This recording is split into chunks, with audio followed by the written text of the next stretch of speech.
It is Monday and now it's time for the Now Report on TV47. Guys, I hope you had an amazing weekend just like I did. Weekend yangu imekuwa fiti watching all the World Cup games. I know I wasn't here to say this, but yes, Mexico yetu ilishinda. Anyways, I hope you're ready for what I have for you and I hope of course you're having a beautiful day. Si tupige kazi. Safi sana. Now, Nandi Senator Samson Cherargei alipeleka his political summon kwa pulpit, akisema that the Senate haitatoboka the 50 million shillings the High Court ordered them to pay former Deputy President Rigathi Gachagua. Speaking at a church service in Kapsabet town, a thoroughly unrepentant Cherargei maintained that lawmakers wenzake followed the law perfectly during Gachagua's chaotic 2024 impeachment, despite the judiciary ruling that the Senate completely failed to give him a fair hearing. The vocal senator casually added that hata kama hiyo 50 mic ilikuwa tu mali na okota vumbi, hiyo pesa would be better spent on actual emergencies rather than compensating the ousted second in command. By your spirit, make holy and speak to God for this holy sanctuary. So I want to tell opposition to shape up this era of insults, insulting the president inside and out. At some point, some of us might call it a stop. At some point, if they continue insulting the president, giving him names, they don't have an alternative. And I hope Kenyans are seeing, even the former impeached deputy president does not have even an authority to tell us anything. He is impeached, and the courts have ruled so. And as a Senate, we are not going to pay him 50 million that the courts are awarded. We are going to appeal.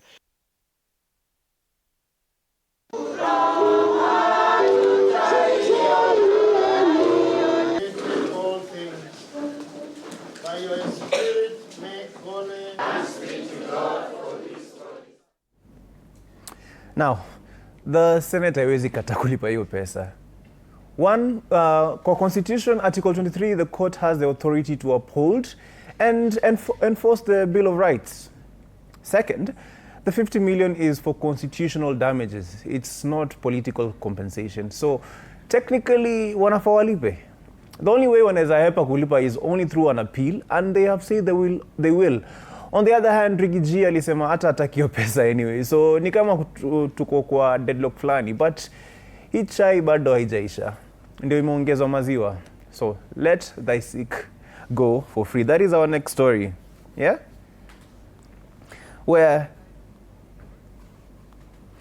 Where now the Health Cabinet Secretary Aden Duale is laying down the law for public dispensaries and health centers, warning them watoke kwa cash registrars and stop charging patients for primary health care. Akiwa Garissa County, Afieri Duale alikumbusha administrators that under the new Social Health Authority scheme, eligible citizens are legally entitled to a complete walk-in, walk-out freebie at level 2 and level 3 facilities. The government has particularly put a protective shield around expectant mothers, promising that whether it's a normal delivery or an emergency C-section, Gava has already paid the maternity tab in full. To keep rogue clinics from miraculously discovering new hidden fees, the ministry is prominently pasting a green label charter on hospital walls to remind patients of their free entitlements, while simultaneously deploying a fresh army of gynecologists to underserved regions to ensure the only thing soaring in local health centers is the birth rate and not the medical bills. We don't want our mothers to die because there's no availability of blood. And I really want to thank friends, partners, the national government for putting up a state-of-the-art regional blood transfusion center. Mnajua rais alianzisha mipango ya kusema hakuna mama ama mtoto atakufa Kenya kwa sababu ambayo inaweza kuzuiliwa. In county ya Garissa, we have paid close to 1.6 billion to all health facilities, both public, private, and faith-based. Leo pia nataka niwaambie wa Kenya, na mimi nataka nimshukuru governor wetu na and the entire leadership ya health sector. Leo tumetembelea kati ya one of the 23 isolation, treatment, and quarantine station for all infectious diseases, including Ebola. Prime Cabinet Secretary Musalia Mudavadi spent his Sunday in Narok County pitching a 2027 election completely devoid of post-match court drama, declaring that Team Ruto is aiming for a petition-free victory, so massive that the Supreme Court judges wanaweza tuka nyumbani wa watch cartoons. To secure this blowout, Madividi called for voter turnout while dangling a major economic carrot by promising to extend the Standard Gauge Railway straight through Narok all the way to Busia. However, local leaders including Narok Women Rep Rebecca Tonkei, Governor Patrick Ole Ntuntu and Senator Ledama Olekina decided to aggressively fast forward the political clock by openly endorsing Mudavadi for the presidency in 2032, just 6 years ahead of schedule.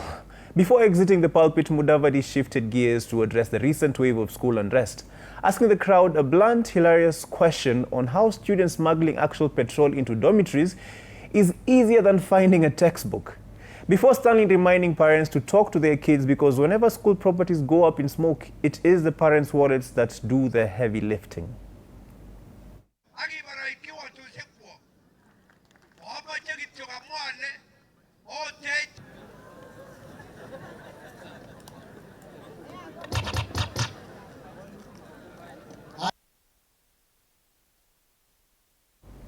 Now, on to our next story. Frustrated by what they claim is total government inaction over rogue elephants, a section of Kilifi politicians have threatened to bypass the courts and incite BAMBA residents to dust off their traditional spears and go to war with these mammoth wannabes.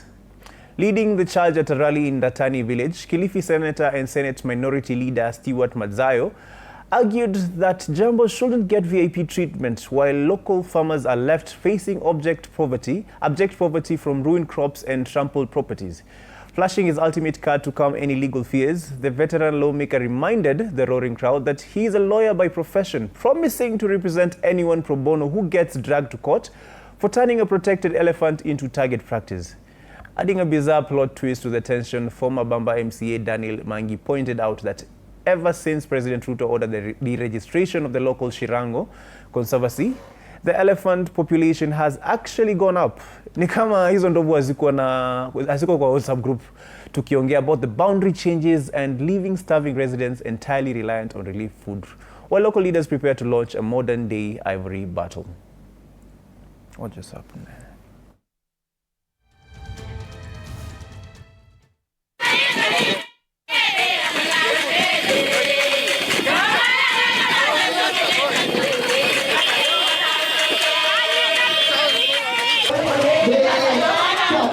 Kina mama hai.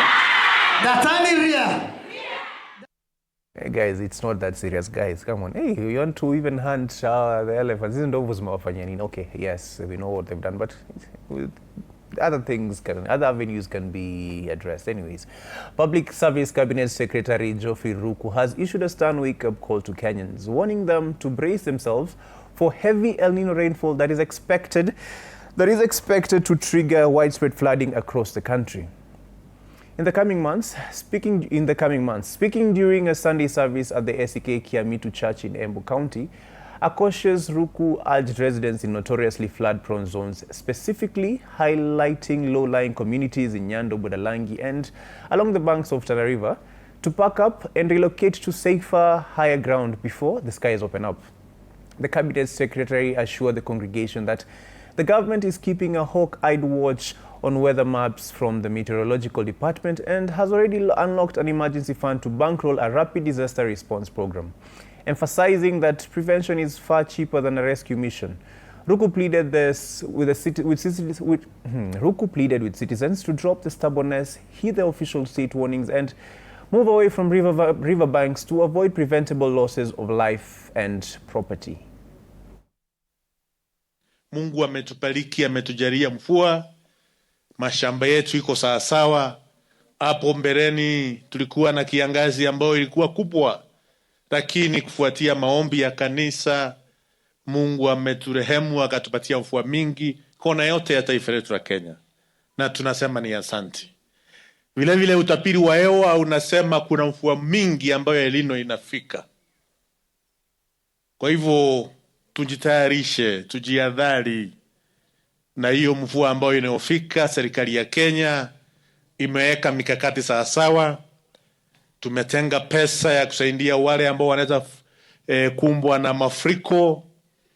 Kama baraza la mawaziri tumekaa chini kufuatia uongozi wa rais wetu, na tukaelezea kwamba tumeelezewa na wataalamu mvua mkubwa ambao inaitwa El Nino inaanza na inanyesha kona tofauti ya ulimwengu. Kwa hivyo hii mwezi ambayo inayokuja tunaweza tarajia mvua ambayo itakuwa zaidi ya kiwango ambayo ile ambayo tunapata. Now, on the eve of the Day of the African Child, child welfare stakeholders in Kilifi County have launched an urgent awareness campaign calling on the government to stop treating policies for children with disabilities like optional suggestions and start fully implementing them. Activists noted that despite a mountain of existing legal guidelines, girls with disabilities are still being severely neglected and left to navigate a broken system where accessing basic health care, education and legal justice after suffering abuse feels nearly impossible. To make matters worse, organizers reported a deeply troubling spike in gender-based violence targeting these vulnerable children, prompting a stern warning to local communities to stop hiding them in the shadows out of shame. Emphasizing that inclusivity is a right rather than a charity project. The stakeholders demanded that all future development sectors actively weave persons with disabilities into their blueprints so that they can finally feel valued and protected by society. Hatuangaliwi kabisa. Serikali imetutenga. Hatuangaliwi kuhusu mambo na masomo, hatuangaliwi kuhusu mambo na kama mgonjwa, hospitali tunadharaulika. Mambo ukiwa umedhulumika kijinsia haitushughulikiwi. Hivyo ni vitu ambavyo ndio tunapata dhulma tukiwa huko mashinani. Sasa kitu ambacho tulikuwa tunaomba tujumuishe kama vile watu wengine tuweze kupata tuweze kupata kuhudumiwa kama vile wanapohudumiwa wengine, kwa sababu sisi ni watu kama watu wengine. Na changamoto nyingi ambazo tunazipitia kule hasa ni kwa wazazi wetu. Wazazi wetu ndio jukumu kubwa kwanza. Wanatupisha kama sisi walemavu, wengi wanatuficha. Ukiwa utafichwa hutapata usaidizi. Ukiwa unafichwa hutapata usaidizi. Ni utolewe ndio ujulikane mji fulani uko na mtoto ambaye yuko na ulemavu, mji fulani uko na mtoto ambaye yuko na uatilifu, ndio upate kusaidika.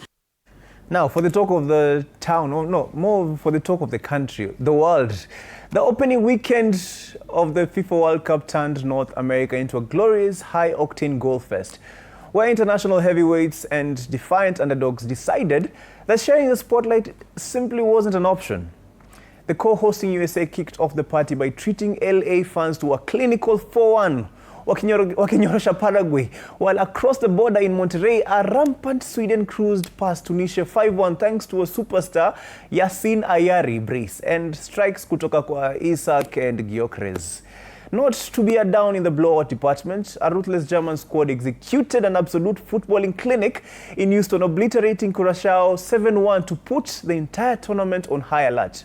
Meanwhile, the Atlas Lions of Morocco proved their historic reputation is completely bulletproof by holding a star-studded Brazil to an agonizing 1-1 stalemate in New Jersey.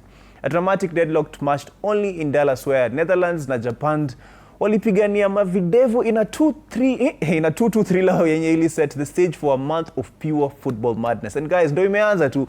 There's a lot more to come. Sawa. Be prepared for more football. I see Argentina playing soon. Wanacheza karibuni sana. I am very excited for that game. Yes, I am a big Argentina fan. Second for me comes Brazil, though wali draw and I expected them to win. Either way, guys, that is all from me today. My name is Brian Furaha. Na unajua nini? This was the Now Report on TV47. Johnny Daddy Matoa ko hapa na nyinyi to entertain and update you on everything that will have happened when I was not here. So, take care and have a lovely day.